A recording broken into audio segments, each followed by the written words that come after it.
Selamat datang di Podcast Tol. Podcast Take It or Leave It bersama saya Irawan Gepi Kristianto.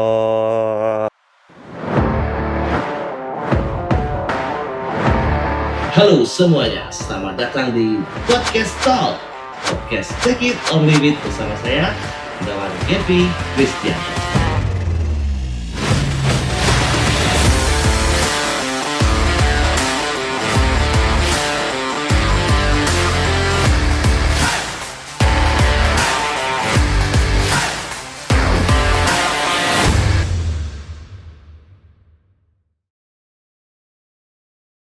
Halo, apa kabar teman-teman? Selamat pagi, selamat sore, selamat malam.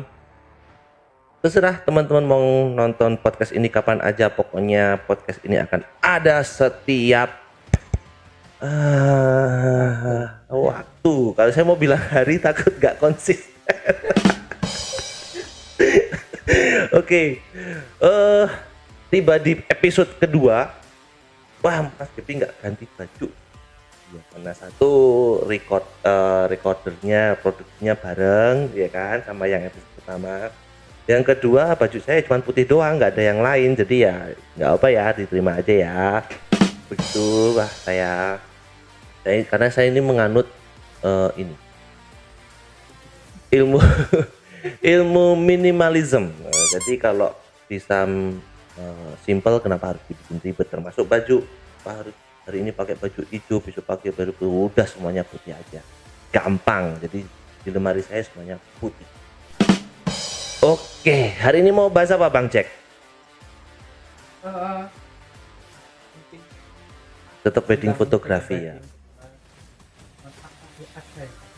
Apa aja di sana. Oke, yang paling anget aja deh Bang Jack. Kemarin ada yang membahas tentang foto yang bagus, kamera yang bagus akan menghasilkan foto yang bagus.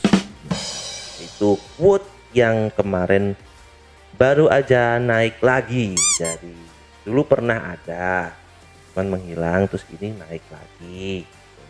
Berarti kan kalau dulu ada, terus sekarang naik lagi, berarti yang berkomentar itu bisa satu generasi, bisa beda generasi.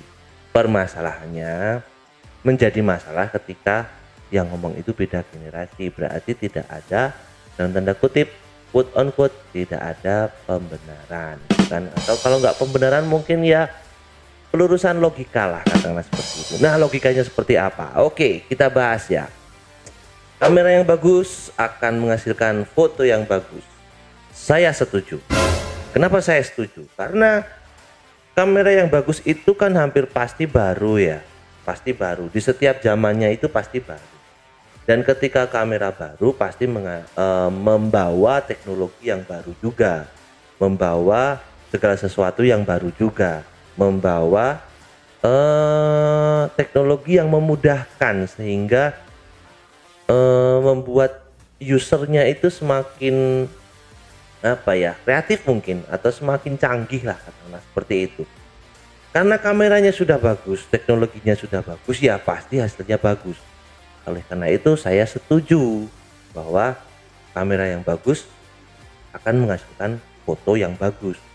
Kalau logikanya seperti itu, berarti kalau dibalik logikanya seperti ini. Untuk membuat foto yang bagus, berarti diperlukan kamera yang bagus. Iya kan, bener kan? Jadi kalau misalnya kameranya jelek, ayo woi, ada nggak kamera yang jelek? Ada nggak foto yang jelek? Menurut saya sih nggak ada ya. Menurut saya sih kamera itu semuanya bagus, tergantung siapa yang pakai dan siapa yang pakai sih. Foto juga, apakah ada foto yang jelek? Buat saya sih enggak, karena semua foto itu bagus. Cuman ada mungkin yang enggak srek mungkin, tapi bukan berarti jelek. Begitu. Nah, quote tadi kalau kita menitik beratkan pada kamera dan fotonya, saya setuju bahwa kamera yang bagus akan menghasilkan foto yang bagus. Tapi coba kalau kita geser fokusnya bukan pada kamera dan foto, tapi letaknya, fokusnya ada di kata bagusnya. Coba teman-teman, yuk kita bahas yuk. Kamera yang bagus itu kriterianya seperti apa sih? Ada yang bilang kalau kamera yang bagus itu yang teknologinya paling bagus.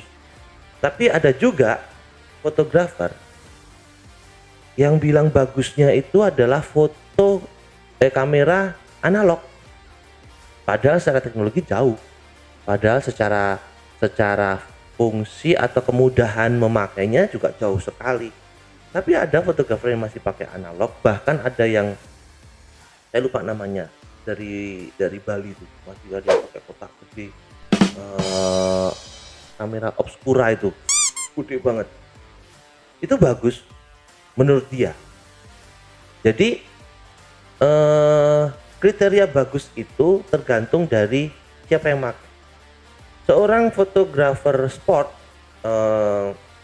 katakanlah fotografer balap MotoGP atau F1, menurut saya kamera dia yang bagus menurut dia adalah kamera yang FPS-nya tinggi, kamera yang punya kecepatan frame per second-nya tinggi, karena dia butuh motret dalam kecepatan tinggi.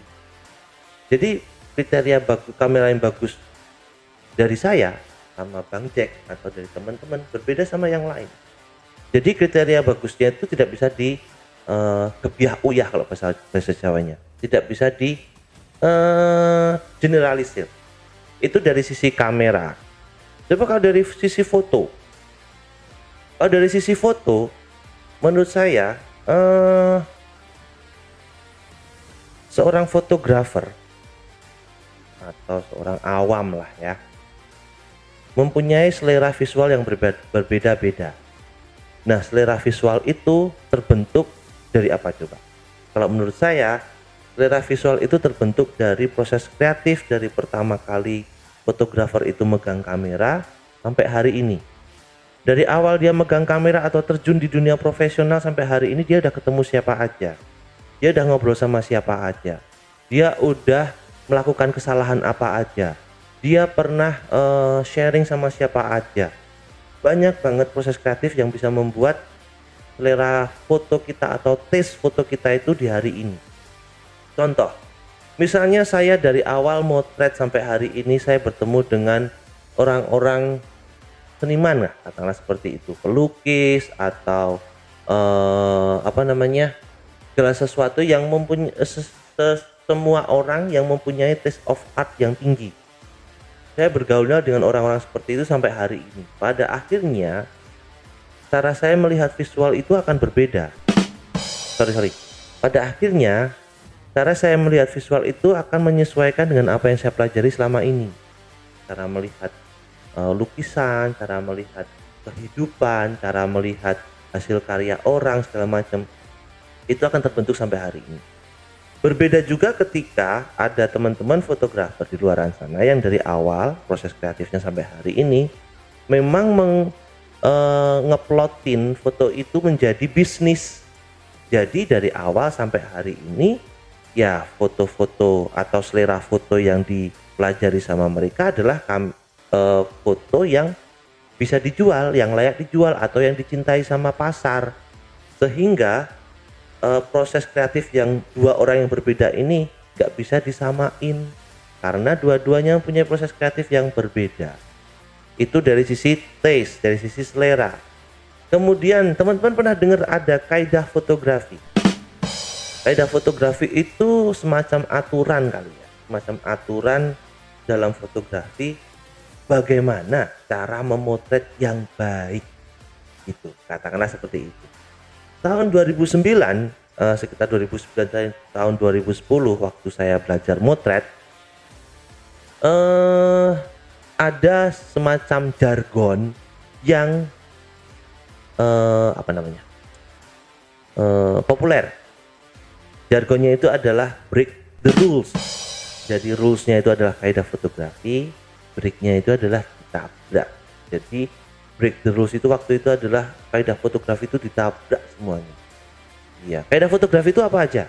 Kaidah fotografi itu misalnya nih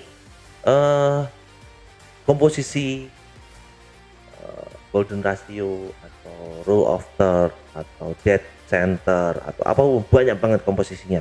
Kemudian foto itu harus seimbang exposure-nya, nggak boleh over, nggak boleh under. segala macam. Banyak banget kaidah-kaidah fotografi itu. Kemudian ada jargon kaidah itu ditabrak semuanya. Itu namanya break the rules, katakanlah seperti itu. Nah, permasalahannya adalah waktu itu banyak teman-teman fotografer, mungkin termasuk saya, tidak tahu rules-nya, tapi sudah kadung nabrak, udah kadung ditabrak. Jadi rules-nya belum tahu, sehingga jadi ditabrak. Nah, kejadian ini bisa menularkan melahirkan dua hasil gitu. Yang pertama, kita bisa tahu ada genre atau style foto yang baru. Jadi mungkin kalau foto sesuai kaidah fotografi itu akan dalam tanda kutip quote on quote akan kaku. Tapi karena semuanya itu ditabrak, bahkan belum tahu aturannya apa, sudah ditabrak, ternyata malah menghasilkan style fotografi yang baru. Katanya sih lebih art, lebih absurd katanya. Jadi yang tadinya foto itu harus seimbang exposure-nya, ini sekarang highlight-nya jadi tinggi, shadow-nya jadi ngedrop, kemudian komposisinya nggak jelas, komposisinya tuh pokoknya absurd banget. Tapi nyatanya ada yang suka. Nyatanya ada yang kalau ngeliat foto-foto kayak gitu tuh kayak ini tuh kayak gitu rasanya.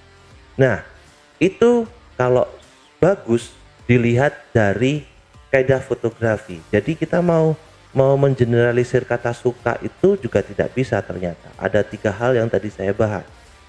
Jadi kalau semuanya itu digeneralisir dengan kata kamera yang bagus akan menghasilkan foto yang bagus, jelas iya. Tapi bagusnya mau seperti apa? Kita harus bahas itu dulu. Kalau kamera yang bagus pasti menghasilkan foto yang bagus. Apalagi kalau kamera baru pasti bagus, hasilnya pasti bagus. Gak mungkin kalau hasilnya itu separuh-separuh.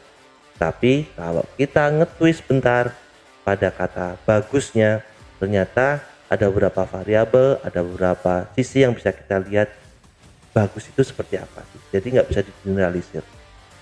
Oke, itu topik yang pertama. Teman-teman kalau mau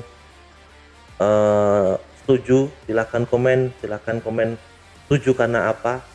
Kalau tidak setuju silahkan juga tidak setuju karena apa. Kemudian kalau misalnya mau ngangkat diskusi di komen, silahkan komen aja, silahkan tak bertanya aja, nanti saya akan jawab satu persatu. Intinya adalah dari semua dari kalimat yang simple itu jangan ditelan mentah-mentah lah bos. Jadi kasihan buat teman-teman yang baru belajar motret, baru belajar mau berangkat mau motret itu, wah belum kok harus punya kamera yang bagus biar fotonya bagus, enggak kayak gitu juga. Jadi yuk kita pelan-pelan kita luruskan satu persatu apa yang menggok di luar sana, sehingga kita bisa menjadikan fotografi ini menjadi sesuatu yang menyenangkan, enggak kontok-kontokan terus, enggak enggak terjadi dualisme terus di luaran sana gitu loh, karena capek bos. Oke. Gitu ya, terima kasih sudah mantengin podcast Tol. Jangan lupa subscribe, jangan lupa komen kalau setuju, kenapa setuju, jangan lupa komen juga kalau tidak setuju, kenapa tidak setuju. Saya tunggu pertanyaannya, saya tunggu topiknya. Siapa tahu pengen urun di sini, pengen patungan di sini buat ngasih topik ke saya biar kita bisa bahas semuanya. Oke, terima kasih. Saya Irawan Gepi Kristianto. Ciao.